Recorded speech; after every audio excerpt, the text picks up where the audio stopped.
Now I will call Dr. Mirza Mohyuddin Ṣāḥib for the first speech of this session. And the topic is the Holy Quran instruction about the cleanliness. Dr. Mirza Mohyuddin Ṣāḥib is one of the pioneer person in Alberta. He came to Alberta in 1966, and there was no Jamaat at that time in all across Western Canada. The first Jamaat was established in 1977 in Calgary, and after that, Edmonton, and he was the first president of the Edmonton Jamaat. Dr. Mirza Ṣāḥib, Jazakallah. Assalamu alaikum wa rahmatullahi wa barakatuh. Auzu billahi minash shaitanir rajeem. Bismillahir rahmanir rahim. I hope you could see my presentation. Great. I thought that the Holy Quran and cleanliness will be an easy subject to deal with, and I don't have to work hard I will just take few verses and explain everything. But when I started looking into cleanliness subject, it became so deep that I realized that importance of cleanliness in our life, in the life of the community, in the life of our evolution, it became so important that I'm glad the organizers selected this apparently simple topic, how to execute cleanliness, how to stay clean. Cleanliness, physical, moral, spiritual, and then my favorite book from Prophet Muhammad on physical, moral, and spiritual condition, philosophy of the teaching of Islam. I read it several times and found a beautiful description of the relationships between physical cleanliness, mental cleanliness, moral cleanliness, and finally spiritual cleanliness. So it was quite interesting. When I was working on this one, I prepared these PowerPoint slides, and then Saad Sahib phoned me that could you make it simple. So I cut and paste and made Microsoft Word as well. And finally they said, can you translate as well? So translation was so easy. I asked the ChatGPT, had also instruction from Marcus that how to use it. So finally came a beautiful Urdu translation as well. So hopefully when the translator talks in Urdu, then you could get the clear message that cleanliness is an absolute priority for us. So I will define what cleanliness is, then few verses from the Holy Quran where cleanliness described and what context Allah describes the subject of cleanliness. Role of cleanliness in human evolution. You'll be surprised to learn that our evolution, that we are on this earth, is because of the cleanliness. Nations and cities were not destroyed because they were big. They were unclean. So it's very, very important. Relationship of two essential hormones. Sometimes we don't realize that we are thousands of hormones involved in our creation. When God, each one of us is a miracle of nature, miracle of God. How those hormones work together. I will talk about two hormones, dopamine and oxytocin. Is physical cleanliness essential for mental and spiritual progress? So one of the slides will address that. Would cleanliness help with the climate change? Climate change is a very hot topic. I'm glad our organization in Calgary and Jamaat is well aware that climate change is real. The way the temperature is changing, the rainstorms are coming, our existence could be threatened. So that is why how cleanliness could help us to survive on this earth. And finally, cleanliness and few modern diseases I will discuss as well. So next slide, please. So defining cleanliness is a systemic order and purity. The word systemic is very deep meaning. I'm a plant scientist and find that when we spray some chemicals on plants, some will kill the insects right on the surface, aphids and so many other things. But systemic mean that it goes into the roots, plant absorbs it, and then have the defense mechanism. So cleanliness is the systemic order and purity, the alignment of the physical environment with internal mental clarity. So when you think of being clean, doesn't matter at home or at workplace or here at the conference, remember that cleanliness is a very deep-rooted meaning. Physical, mental, and spiritual. Physical, of course, the state of the body, our environment, the surface you are sitting on, free from dirt, toxins, and disorder. So two things, dirt is physical, toxin, zarile made is other one, and disorder as well is not cleanliness. That's why look at the discipline rows of namaz. Make your rows properly. Have your shoulder together.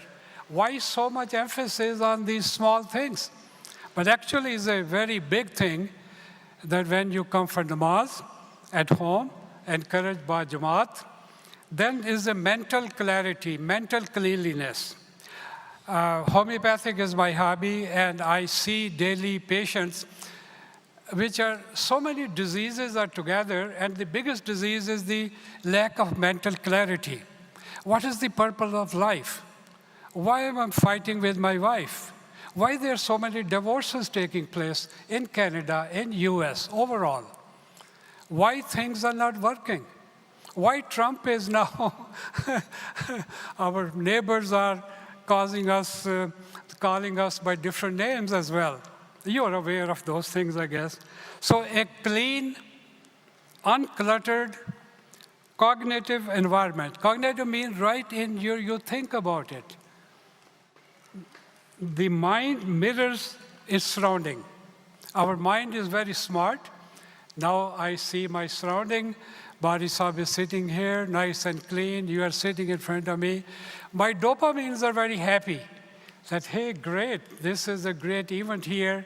I'm happy, nice and clean people to talk to. And then there's a spiritual aspect.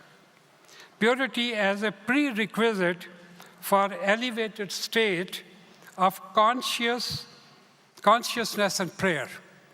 So for spiritual cleanliness is very important as well.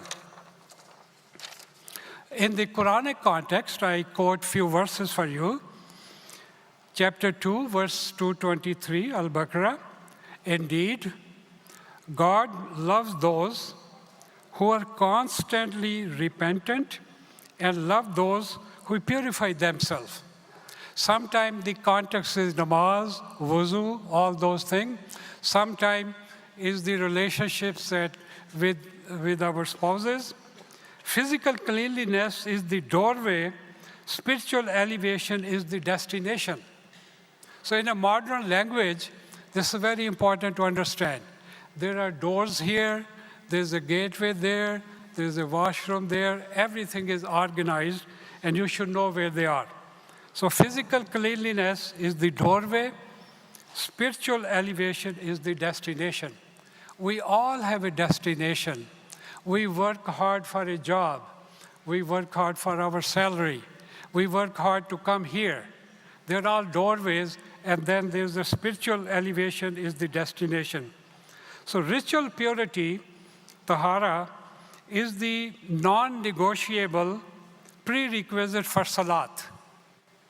Namaz ke liye, there is so much emphasis on this aspect.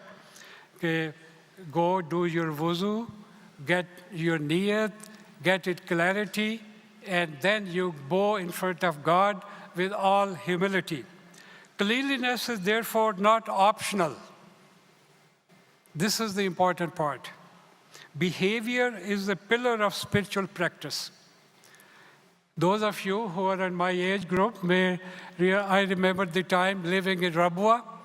It was a great example of cleanliness, although there was a lot of dirt there, but we were brought up on that dirt. Cleanliness was absolute through every aspect. Those who come from Rabwa, I'm sure, are pretty familiar with that. Then there's a two-dimension of purity. One is physical, removal of najas, impurity from body, clothing, and place of worship. So 3 things. Place of worship, that's why such a great emphasis, keep your places clean. Allah loves those who purify themselves. The simple way. It's not that complicated to be a friend with Allah, friend with God. Cleanliness is the starting point. Then there's a spiritual aspect, purification of the heart from pride, envy, and moral corruption. So if you could remember physical part and the spiritual part, then is very important. More verses from the Holy Quran. Allah desires not that He should place you in a difficulty, but He desires to purify you and to complete His favor upon you so that you may be grateful. In it are men who love to become purified, and Allah loves those who purify themselves. And we commanded Abraham and Ishmael, saying, purify my house. This is when they rebuilt Kaaba.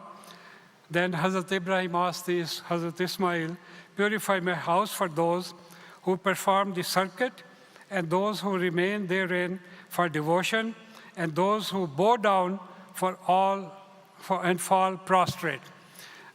On this subject, I recall that we used to live in a small village in Pakistan, Rawali, and our mosque was at the edge of the town.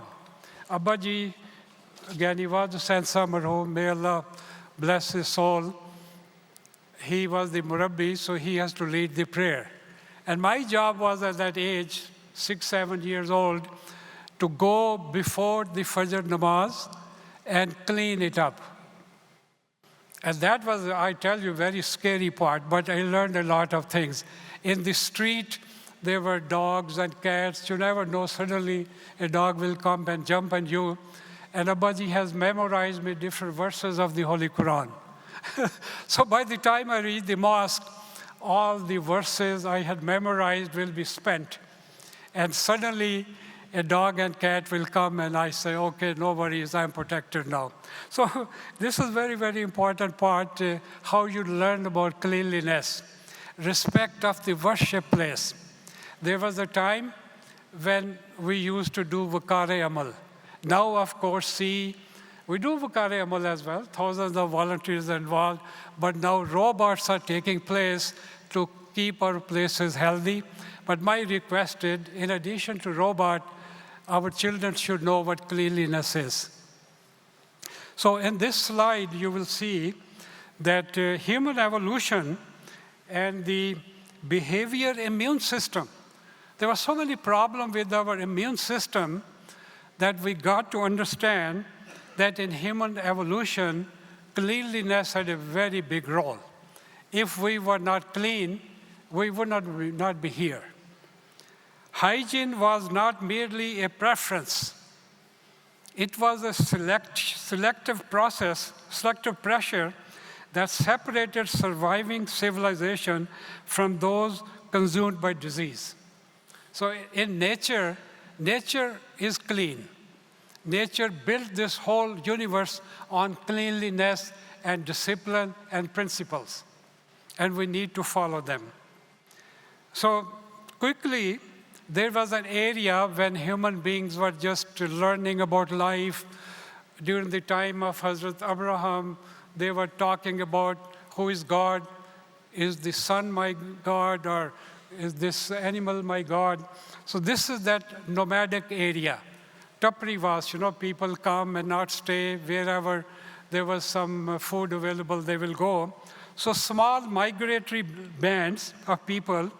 So waste was diluted. Like here, for example, waste is not diluted.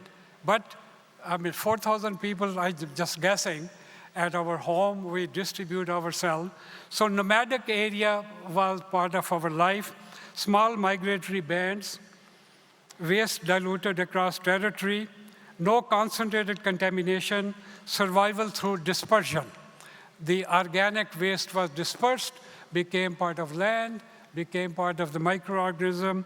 Then agrarian transition, that's when the agriculture, when human beings discovered making food, raising food, doing farming. Dense settlement created novel pathogens. When we started doing this, pathogens have been part of our life. Diseases have been part of our life.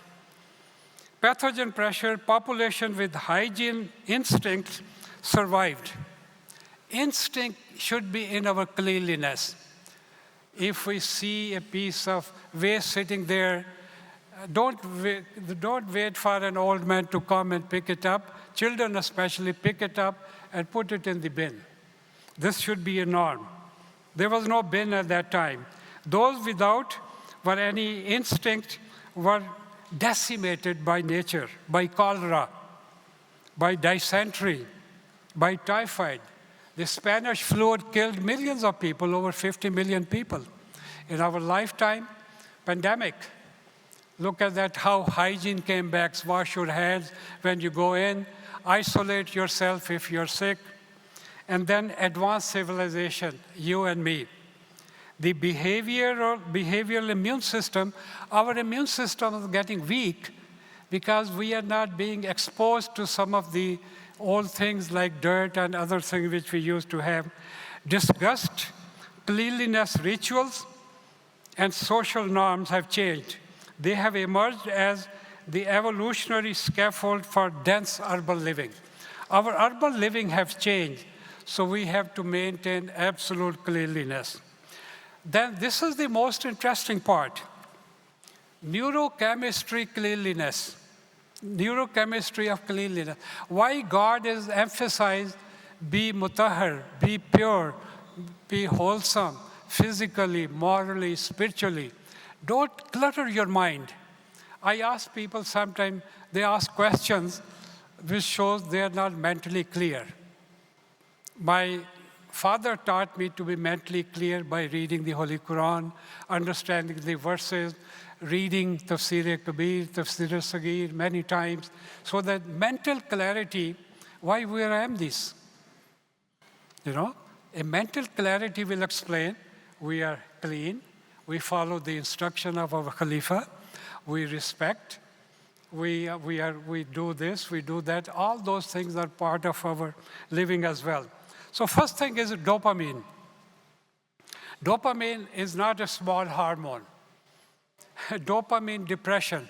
When we get depressed, our dopamine level goes down because we are eating too much barfi, too much mithai, too much jalebis. When we eat sugar, these bacteria which are involved with dopamines, they love it. So our dopamine goes high or low, and then we have in trouble. So the mechanism of dopamine is related in response to goal completion. When we accomplish a task, doesn't matter writing a term paper, putting on the computer, planning, dopamines are involved. They give us the stimulation in response, goal completion. Once we have completed a task, we are happy. Once I've completed my task here, I was worried, I was talking, I was praying, I was asking my friends for many things. So dopamines are the hormones which are involved.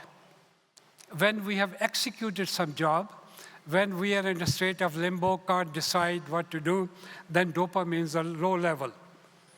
Research insight shows that studies in environmental psychology demonstrate that tidy, being clean, uncluttered spaces. I love to see that children's rooms are clean.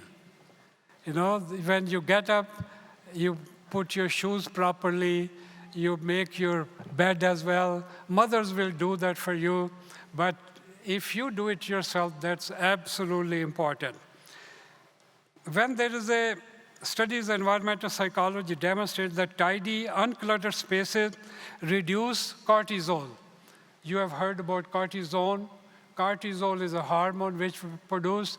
Doctor gives you cortisone to suppress your symptom, your immune system.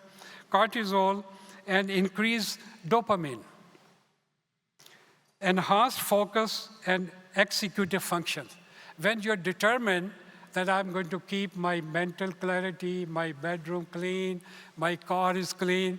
I know last year when I came here, I was entering the parking lot or leaving, there was a very beautiful car, nice and clean, and suddenly they slowed down and they had a McDonald's garbage bag in their hand, and slowly the wife took it and put it on the floor, and that rolled and rolled and rolled. So first I thought I will stop it and clean it up and stop these people, but they were very respectable people. I could not say anything to them. But we have to be conscious. Our dopamine is conscious. If you have accomplished that task, you will be very happy. So that's a message as well. Everyone has a responsibility to keep this place clean. A clean desk, for example, where you work, clean kitchen, and clean workspace are not merely organizational. They are neurological performance tools. If you invite somebody, आजकल रिश्ते नाते के special चल रहे हैं, when you invite some mehman, you clean your washroom and your kitchen should be absolutely clean. उस वक्त ना कहें कि जा बेटी साफ कर, पहले ही साफ plan. It gives you a tidiness in your mind. Then oxytocin is a hormone, the bonding hormone. Neurochemical is amplified in an environment of shared cleanliness, shared in the family. कि एक दिन सारी family मिल के cleanliness कर रही है, backyard, front yard, trees को prune कर रहे हैं, that give you a sense of satisfaction. So shared cleanliness, clean communal spaces reduce threat perception and lower social friction. So many problems are now, this neighbor is not happy with your fence, there's a lot of garbage on one side, daily in the news. So I guess as an MD, we should be role model on this aspect. Research insight shows that anthropologically data links ritual purifications, wakare amal type practices across cultures to increase group cohesion and reduces in-group conflict. So this is a very important part. Then there's a spiritual part of this one is, physical cleanliness is the prerequisite container, vessel. External order is the gateway to spiritual elevation. So they are related with each other. The vessel principle is the body and its environment function as the vessel through which spiritual experience is received. Our body is the recipient of spirituality. So why should we not keep it clean? Why it should be polluted? If you look at the life of prophets, they were role models. They were clean. They were happy. They will give you a message because their inside was clean. They kulu kolan sadida. I love on your pamphlets here. So environmental chaos, cognitive chaos, neuroscience confirms that mystics knew disordered environmental fragment attention, elevate cortisol, reduce capacity for deep reflection. You cannot reflect deep unless you're clean. Climate and waste and cleanliness as a khilafah. The word khilafat, of course, we are the servants of khilafat, but when the Quranic khilafah gave stewardship to human being, Allah called Adam, not called, but communicated to him, I am appointed you my khalifa. You are my vicegerent. You have the stewardship of the resources now. So khilafah mandate, Quran 2:31, designates humanity as a Khilafah steward of the earth. Waste and pollution are direct violation of this covenant. We have made a promise with God through this system that we shall keep ourselves clean. The trash footprint. The average person generates 4 to 5 pounds of waste daily. Reducing this carbon footprint could be reduced. Microplastic, water bottles, they're all coming into picture with so much health problems. Reduce as highest form. Try to reduce waste as much as possible. Cleanliness comes second. Modern diseases, cleanliness as a protective shield. In the age of superbugs, environmental toxicity, metabolic inflammation, cleanliness is no longer cosmetic, it is clinical and could threaten our existence. Take-home message, sorry, next one please. Last one.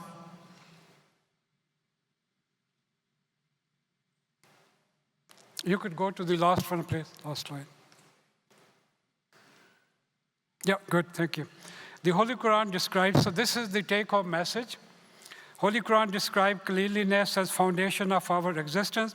Physical, moral, and spiritual cleanliness are dependent, interdependent. Allah loves those who keep themselves clean. If you want to talk to me on this topic, here's my phone number, email. You're most welcome. Thank you very much. May Allah bless you all. And keep yourself clean, pure, wholesome. Thanks a lot.